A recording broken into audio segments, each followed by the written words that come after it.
Hey friends, we're back here with Catherine. We have a bow demo today. Catherine's going to be using her personal violin, which I believe is named, I forget her name. And then the bow is an FC, like Frank Charlie Pfretzschner, which I believe FC is a trade name of the Pfretzschner brand, but part of the Pfretzschner dynasty or shop. Bow is 60.79 grams, so there you are. I'll turn it over to Catherine and her lovely violin. Oh, and the reason she's playing on her violin, sorry, Catherine, is just because she's very familiar with this. We're not listening for the violin sound, but just how it reacts. So, without further ado.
So this bow is about 60 grams and 79.79, not and 79.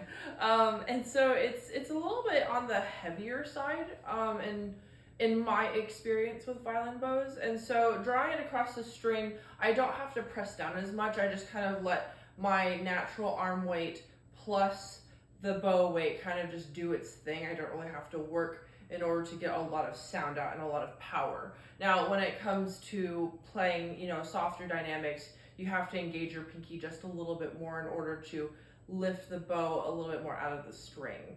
But that's something that, any violinist can figure out after a couple of hours of messing with a bow. Probably even less time than that, but just to generalize, about a couple of hours. Overall, this bow gets a really nice, healthy sound out of my violin. I'm noticing that the sound is a little bit more, I would say it has a more bolder sound. I would say bold is a good temporary term to use for now. There's not a lot of warmth. It's just a lot more volume and boldness in the sound. And so in terms of projection, this bow definitely will allow the instrument to project if your instrument is medium loud like mine. If your instrument is soft, I think this would also really balance it out as well. It would help kind of draw a lot more sound out of a naturally softer instrument, because instruments have their own sounds and volumes and sound levels. So this one would definitely balance out a softer instrument for sure, and I think it would go quite well with a warm instrument. But that's just my own speculation. Of course, you must try a bow with your own instrument before buying for sure.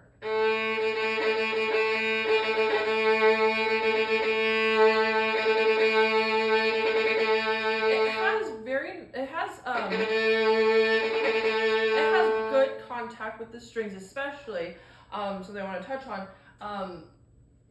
They're usually not this small. The rosin's much longer, but I switched rosins on this bow from the Lonesome Pine rosin to this rosin, and immediately it changed the way that the bow connected with my instrument.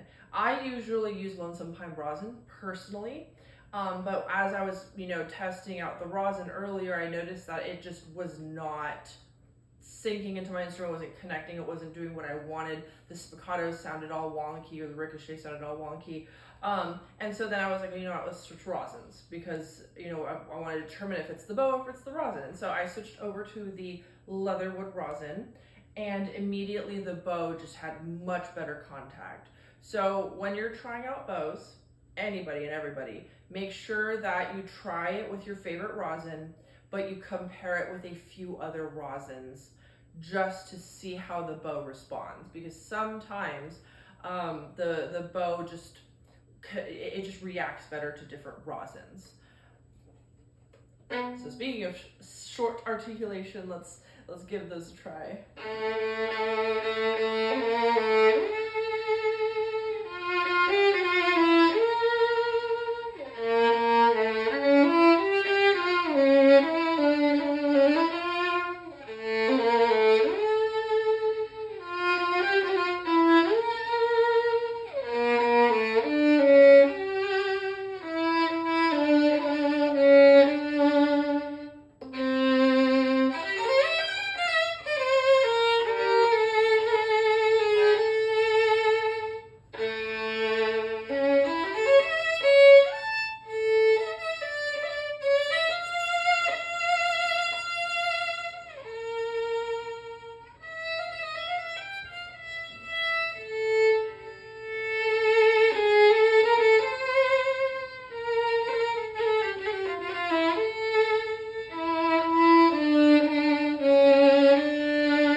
So I have a lot of rosin on my strings, so that contributed just a tiny bit to how my spiccatos sounded. But overall, this bow is pretty springy. Because of the weight, you have to really find the sweet spot in the bow in order for it to get that clean bounce. Again, as you get to know, I've only been playing this bow for less than 5 minutes, and so I would need another like 20 to really get adjusted to it. Of course, if you get the bow shipped to you, or if you come into the shop and you get a chance to play this bow, you need to play it for more than 5 minutes in order to get really used to it. But because of the weight, you have to kind of find that like real sweet spot in order to get that bounce. But once you find it and once it's there, it gets a very nice, healthy sounding spiccato and sautille sound, which is awesome. Exactly what we want in a bow. We need a bow that is able to bounce.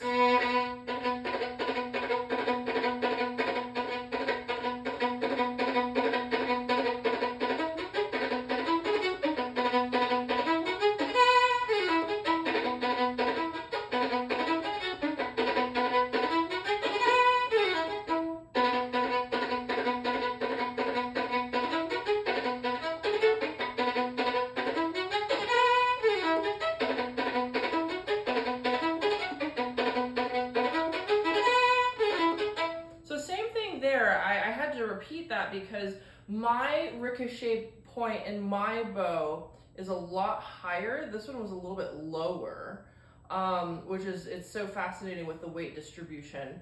And so once I found it, it got that, really crispy bounce. So if you're, if you're looking into getting a heavier bow, going from a lighter to a heavier bow, like 3, 4 grams really makes a huge difference in the feel of a bow. So if you're going from a heavy bow to a heavy bow, you're fine. But if you're going from a lighter bow to a heavier bow, you need to really make sure that you're experimenting with placement for these things, okay?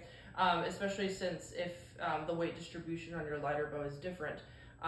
So you just have to really find those sweet spots. But once you find them, the bow sounds really great.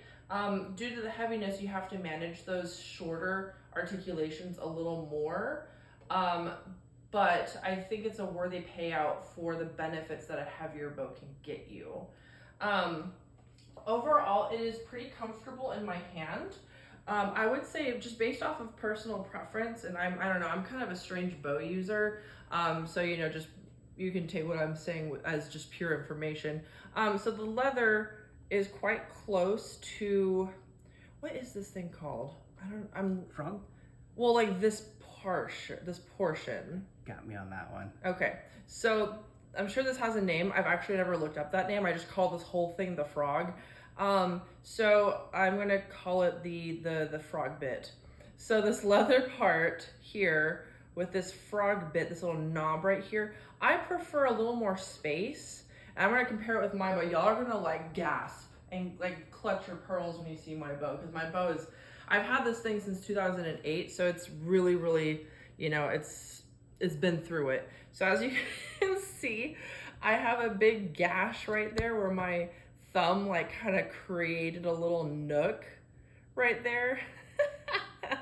A couple of people, when they've seen my bows, they're just like, what have you done to it? I'm like, it's years of just my thumb finding its home on the bow.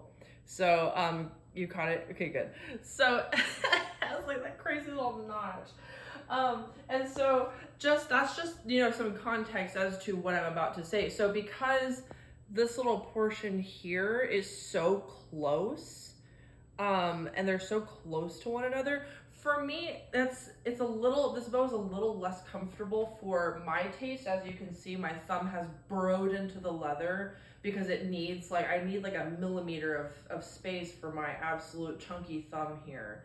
And so I have friends who were colleagues where the leather portion next to the frog is quite close, and they play it just perfectly fine. They prefer that little distance because their thumb rests perfectly on the leather, and they're like, it's so comfortable, it feels great. And for me, I need a lot of space between the leather and the frog bit.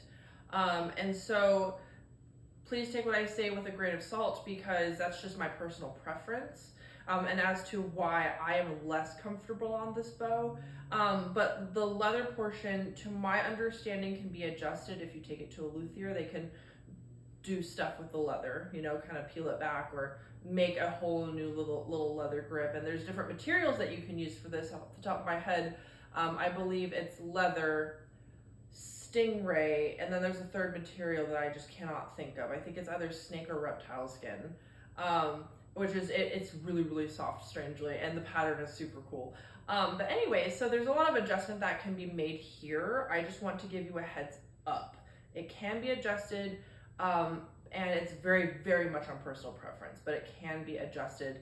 But overall, the feel of the bow, it's you know, otherwise it's comfortable. It's not too heavy to where my hand's getting exhausted. It's drawing out power out of my instrument, maybe a little bit too much because my instrument prefers lighter bows. But if you have a softer instrument or even a really loud instrument where you want a heavier bow to be able to handle the power of your instrument, I would say this is a really, really great one to pair it with. Just anytime that you are testing out bows, make sure that you're experimenting with the rosin, and make sure that you spend more than 5 minutes with the bow, because you have to figure out how the bow feels according to your technique and to your hand.